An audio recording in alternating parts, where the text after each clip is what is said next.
the first thing we had Zeppelins going to London, and they killed 10, 20 people. And it was a shock, and then people panicked. They panicked. They developed airplanes to shoot the Zeppelins down. Well, then they developed fighter aircraft, and then in World War I, it wasn't too much strategic bombing other than the Zeppelins. But in between the wars, they developed these fighters that evolved into bombers that we thought were going to end war because it was so horrific. It's like the invention of dynamite was going to end war because it was so horrific.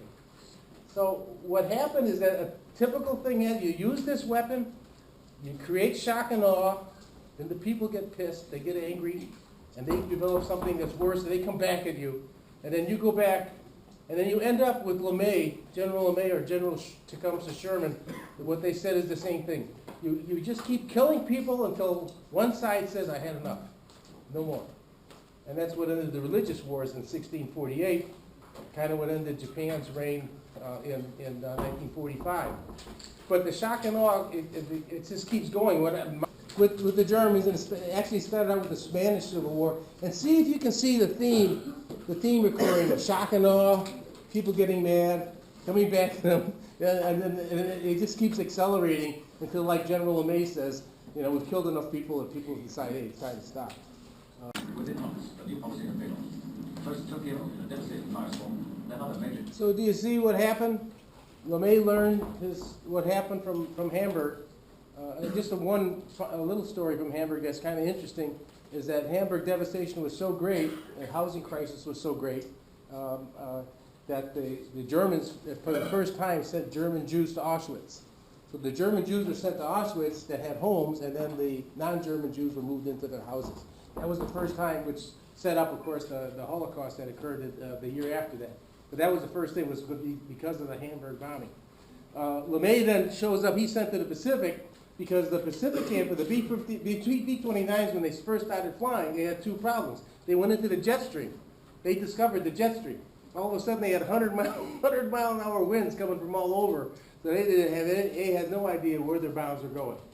And of course, they couldn't see, and then they were losing aircraft. Guys were getting lost, flying. It was the same crisis that they sent LeMay into Europe to fix. They sent them to Japan. Except now, LeMay knew what worked.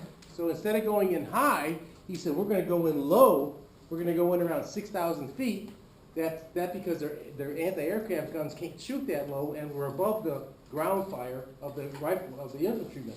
So he went in with 6,000 feet, loaded everything up with incendiaries, took the radios out, took all the guns out, all the ammunition out, put incendiaries in, and he started devastating the city.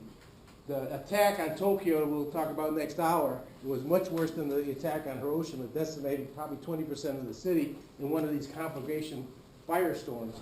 And it convinced LeMay that eventually they would win the war with the B-29.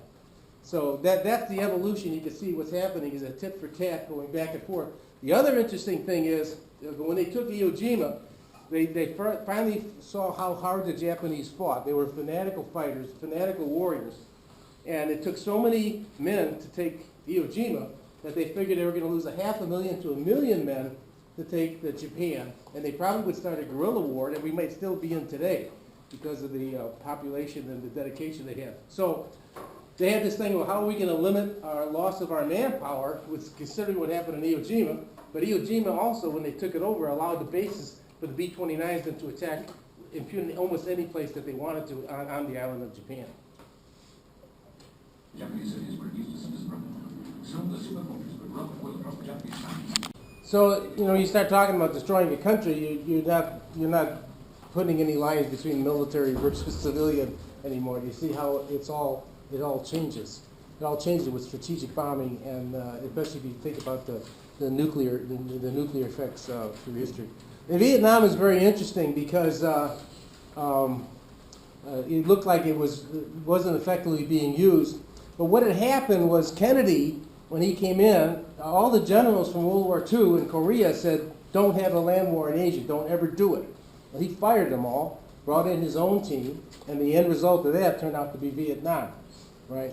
So in Vietnam, we were kind of held back because Russia and China were supporting the North Vietnamese. We couldn't do what we did to Japan or even to South Korea in Vietnam because of the threat of the response. So what happened was Nixon, when he came in, he negotiated a very classified treaty, which we know about now, with the Russians and the Chinese. He said, look, we need a way to get out that gives us some respect. Just let us out. And Russia and China basically both agreed. Unfortunately, North Vietnam did not agree. And if someone decides to have war with you, you know, there's nothing you can do about it. So on Christmas 1971 or 2, he had what's called the Christmas bombing. And he sent the entire B-52 force over Hanoi in the waves like it was World War II. Well, 1 week later, the North Vietnamese were at the Paris peace table negotiating the end, would turn out to be the end, the catastrophic end of the Vietnam War. So, again, it's a question of if you're using, how are you using the strategic bomber in a very isolated, specific way, or for general warfare. For general warfare, it's like no holds barred, and everybody's involved. You can't say I was against the war, because your population is going to be the target, one way or the other. So I hope that you see the difference. This is kind of just a very quick history. We've gone through the Heinkel and the Mosquito. These early bombers were more like fighters. The British had the Mosquito, it's called the Mossy, and then we had the B-25 Mitchell, which ended up bombing Japan 5 months after Pearl Harbor. So they're still flying these aircraft. They fly the B-25 at Oshkosh, and here's what the cut the sound on it. So that's a currently flying mosquito bomber, or what they call the Mossy in England. So these were more like fighter bomber aircraft, and then they evolved to heavy bombers, which the British had the Lancaster, and we had the B-17. That was called the Fortress.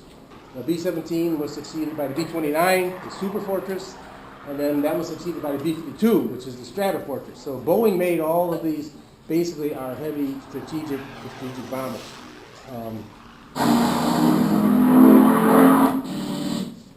And here's the Mitchell. So, you know, Jimmy Doolittle became very famous because the Japanese spirit warriors, when they started the war, said that you will never be bombed. We guarantee you will never be bombed from the air. Well, 5 months later, here's Doolittle take off from an aircraft carrier with these Mitchell bombers and bomb Tokyo. The crew didn't end up very well. The crew, many of them were killed or captured. Some managed to get to China, and one even got to the Soviet Union. But it didn't work. But it was a 5-month-old answer to Japan's claim that they wouldn't be bombed. Of course, they weren't bombed again after that for a year and a half or so. So I was fortunate enough to meet the Japanese pilot who led the second wave at Pearl Harbor. He was at the 65th anniversary of the Pearl Harbor, so that'd be maybe 15 years ago, and I was there with my wife on December 7th. He was there with his son-in-law and daughter, and they're American citizens now, and he was selling a book. He became a peace advocate. His name was Abe. And I talked to him a little bit about it through an interpreter. His son-in-law was an interpreter, and his daughter. And I said, well, what was the deal? What did the pilots think? And it turns out that the Japanese carrier pilots did not know that it was a surprise attack. They were told that they were fighting against the United States, which had attacked Japan. So they were basically lied to on the aircraft carrier, something easy to do. And of course, they fought very heroically in the Pearl Harbor attack. But they were basically lied to. The B-17 was a very tough aircraft. This is what the aircraft crews refused to fly. There's a great movie called 12 O'Clock High with Gregory Peck, where he plays General LeMay, and he's called in because the aircrew are refusing to fly. So, of course, in the Hollywood fashion, he turns it around. You know, he turns it around in a great way. I think the movie won the Best Picture award. I haven't been able to get it on Netflix though recently. Some guys that you might know that flew the B were Gene Roddenberry, the guy that invented Star Trek, and some of the big bombing raids. One involved over 1,000 bombers over Berlin, and they used the tactics that LeMay had developed up there when using what's called the Norden bomb site, which was a highly we also had another bomber, the B-24, which was a very heavy workforce. Our women flew that one. They ferried it to the combat zones, and then the men flew it. And some of the guys that are very famous flying it are Jimmy Stewart. You may have heard of him. And Zapparini. Zapparini's the unbroken guy. When Angelina Jolie made a movie about him. He's the one that got shot down in the B-24, and then in the raft. He would upset, the sharks were attacking him from the bottom, and he'd come up and the Japanese were strafing him. Then he'd go back down to sharks. So sharks are Japanese. And then, of course, Kennedy's older brother, Jack Kennedy's older brother, Joseph, who was supposed to be the president, was killed in the B-24. One of my instructors was a Pulaski B-24 pilot in World War II. He participated in the Pulaski oil raid where they lost a huge number of airplanes. So we ended up spending the weekend just listening to this guy and his crazy stories of what happened. One of the really cool stories, I don't know if I got time to talk about that one, was they were coming back from one of her missions, and a P-51 had rolled in on them. And they knew that Germans had P-51s. They were our Mustangs, right? So they shot him down. They shot him down. Next thing he knows, he's being called into the base commander's office, and there was a major sitting there from the States, from the Air Force, from West Point. He had graduated from West Point in trial training, and the commander said, Mr. Ford, did you shoot down the Major so-and-so here? And apparently he did. He said, yeah, he did. He said, well, I'm really disappointed because the Major is still alive. Your gunner should have killed him. So, in other words, you didn't roll in on the B-24, especially not after one of the missions that they went on. They would shoot you down. And of course, in the Pacific, it was the B-29. The B-29 was expected to end the war because a segment of the B-29 was taken aside and put for training for dropping the atomic bomb. Now, the atomic bomb we'll talk about again next hour. And when Einstein wrote a letter about the atomic work that it was possible to FDR, Franklin Roosevelt, Roosevelt started the Manhattan Program. And he put a guy who turned out to be a brilliant bureaucrat in charge of it, General Groves. And General Groves basically single-handedly created 6 sites, from Tennessee to New Jersey to Chicago. Lawrence Livermore Labs, Santa Fe, Los Alamos were all created by this, he was a colonel at the time, by this colonel, in order to house these uppity scientists that were supposed to come and build this weapon. And the fact that he was managed to do that is very close to him. The story is almost miraculous as to how they ended up building that bomb. Why they wanted to use it as Japan is a little more interesting. How did Japan get to be such an enemy, you know? Because they, up until 1850, they were the most peaceful country in the world forever. They had 250 years of peace under the shogunate. No other country has ever had that. So what happened? Well, a guy named Perry from the United States sailed into Tokyo in 1858 or so, right around there, right before our Civil War, and sailed in with steamboats and cannons on a steamboat. And all the Japanese had were these sailing ships and fishermen's ships. So he scared the bejesus out of the Japanese. All the samurai swords were all rusted. They had never been to war.